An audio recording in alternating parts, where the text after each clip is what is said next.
La dernière fois, à l'après-midi, à 16h, j'ai décidé de partir saluer mon cousin qui avait été hospitalisé au CHR de Mont. Et dès que je suis arrivé là-bas, j'avais déjà un problème. Moi, j'étais triste parce que mon cousin venait de se faire opérer.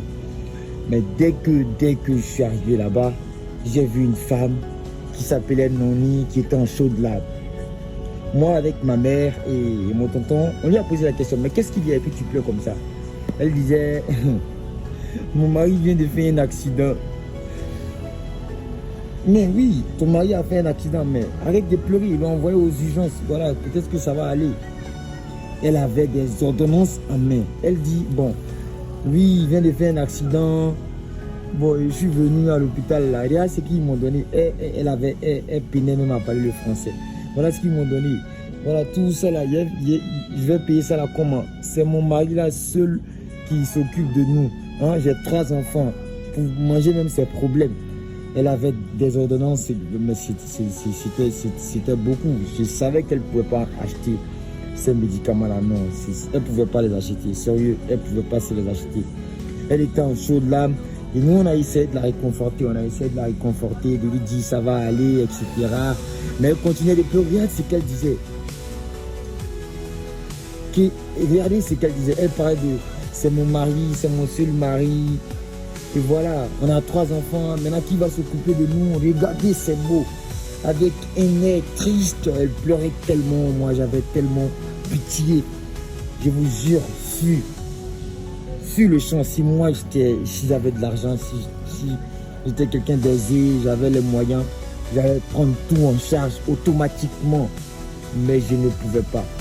Mais moi je ne comprenais pas pourquoi elle pleurait, parce qu'elle disait que, bon, mon mari est couché, il n'arrive même pas à parler. Son mari avait fait un accident avec un chauffeur de taxi qu'il avait heurté. Et puis de surcroît, le chauffeur de taxi a fui. Il est parti, il a laissé le mec comme ça. Et le frère du gars est venu à l'hôpital avec la femme du monsieur, sont là. Maintenant, le monsieur, il essaie de faire comprendre à la femme de se calmer, mais elle ne voulait rien comprendre. On dirait qu'il y avait un clic, il y avait un message qui lui était parvenu pour dire que peut-être que son mari allait mourir.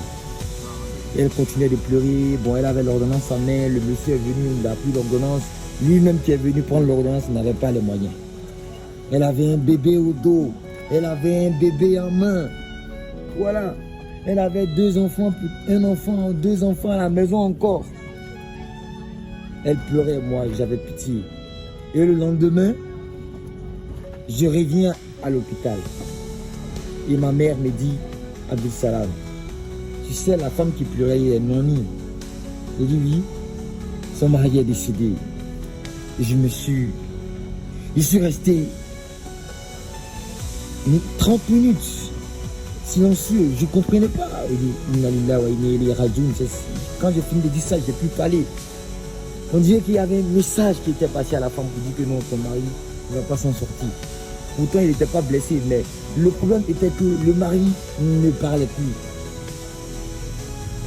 Et voilà, je me disais, mais attends, comment cette femme, avant même que son mari ne meure, elle était dans tous ses états.